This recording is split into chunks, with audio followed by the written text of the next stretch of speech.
السلام علیکم، سیالوی اپڈیٹ کے ساتھ میں ہوں آپ کا میزبان اشرف سیالوی اور آپ دیکھ رہے ہیں میرا یوٹیوب چینل سیالوی اپڈیٹ۔ دوستو، ایک ایسے وقت میں جب پاکستان کے فیلڈ مارشل عاصم منیر وفد کے ہمراہ ایران میں موجود ہیں، یہ خیال تجویز پکڑ جاتا ہے کہ امریکہ اور ایران کے ساتھ جنگ بندی بات چیت کے دوسرے مرحلے پر غور کر رہا ہے۔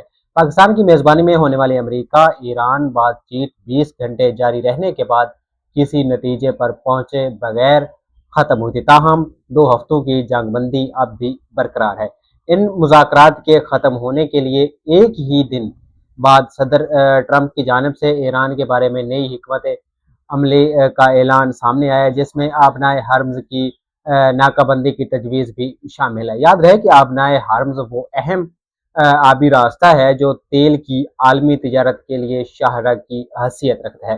تاہم یہاں اب سوال یہ اٹھتا ہے کہ مذاکرات کی اس ابتدائی ناکامی کے پیش نظر کیا مزید بات چیت ممکن ہے، اور کیا امریکہ اور ایران کی ایک بار پھر کشیدگی کی طرف بات بڑھے گی اور خطہ ایک وسیع تر جنگ کی جانب بڑھ رہا ہے۔ امریکہ اور ایران کے درمیان کئی ہفتوں کی لڑائی جاری رہنے کے بعد ہونے والی جنگ بندی نے بظاہر یہ تاثر دیا تھا کہ دونوں فریق غالباً اس بحران کو ختم کرنا چاہتے ہیں، تاہم ابتدا سے ہی اس جنگ بندی میں کئی ابہام سامنے آ گئے تھے۔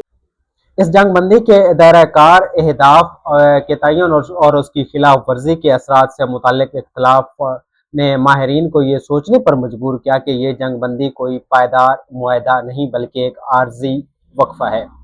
بن طالب لو نے فارسی نیوز کو بتایا کہ امریکہ اور ایران کے درمیان کئی بنیادی پالیسی اختلافات موجود ہیں اور حالیہ جنگ نے ان اختلافات کو کم کرنے کی بجائے مزید ہوا دی۔ اسی دوران دونوں جانب سے آنے والے متضاد بیانات نے بھی صورتحال کو مزید نازک بنانے کا کام کیا۔ ایران کے حکام بار بار جنگ بندی کے خلاف ورزیوں کا الزام عائد کرتے ہیں، جبکہ امریکہ اور اسرائیل جنگ بندی سے متعلق اپنے کردار کی مختلف توجیہ پیش کرتے ہیں۔ یہ مختلف بیانیے فریقین کے درمیان عدم اعتماد کو مزید گہرا کر رہے ہیں اور جنگ بندی کی پائیداری پر سوال اٹھا رہے ہیں۔ اگر مذاکرات کی کوششیں نتیجہ خیز نہ ہو سکی تو یہ جنگ بندی محض وقت حاصل کرنے کا طریقہ ہوگی، جس سے فریقین کو شاید تھوڑا سانس لینے کا موقع مل سکے گا، جس دوران وہ اپنی پوزیشنوں کا جائزہ لے کر اگلے مرحلے کی تیاری کر سکیں گے۔ یہ منظرنامہ اس وقت زیادہ واضح ہو جاتا ہے جب کسی ایک فریق کو احساس ہو کہ موجودہ صورتحال میں وہ فائدے میں نہیں اور اسے دباؤ بڑھانے کی ضرورت ہے۔ مثال کے طور پر امریکہ ایران کے بجلی گھر، پل یا توانائی کے مراکز سمیت اہم تنصیبات کو نشانہ بنانے کا فیصلہ کر سکتا ہے۔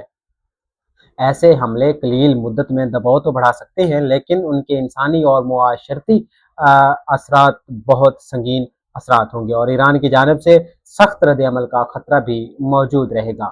اسی دوران اسرائیل جو مذاکرات کے حوالے سے پہلے ہی شکوک رکھتا تھا، موقع سے فائدہ اٹھانے کا سوچ سکتا ہے۔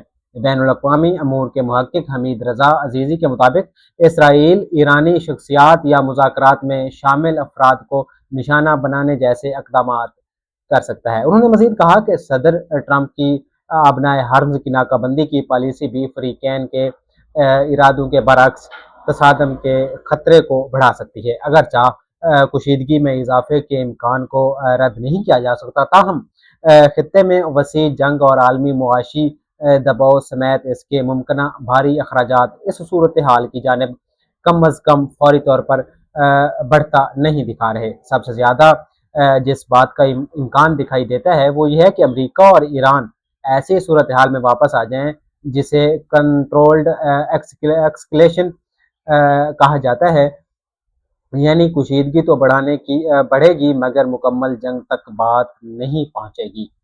اسی طرح اس کا مطلب یہ ہوگا کہ ہم دونوں فریق فوجی کارروائیاں مکمل طور پر نہیں روکیں گے، لیکن جنگ کو پوری شدت تک پہنچنے نہیں دیں گے۔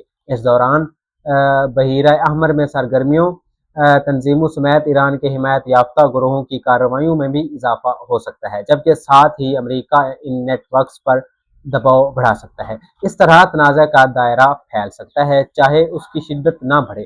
بعض ماہرین اس کے لیے شیڈو وار کو اصطلاح بھی استعمال کر رہے ہیں۔ بین الاقوامی امور کے محقق حمید رضا عزیزی کے مطابق دونوں فریق دباؤ ڈالنے کے اپنے طریقے استعمال کرنا چاہتے ہیں، تاہم ان کا ارادہ غالباً مکمل جنگ نہیں۔